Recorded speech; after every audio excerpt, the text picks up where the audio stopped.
Assalamu alaikum wa rahmatullahi wa barakatuhu. Today's Kutuby dua of the week is what to recite after waking up. We previously covered what to recite before you go to bed. Have you remembered that dua?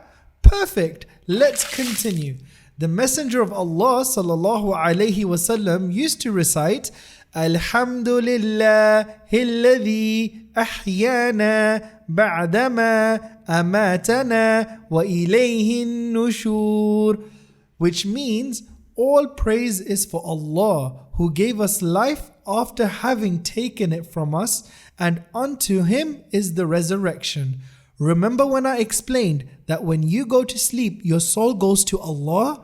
That is why when we wake up, we should praise Allah for sending our soul back to us, so we have another day to do good. Do you remember what good means in Arabic? Khair. Alright then, see you next week inshallah.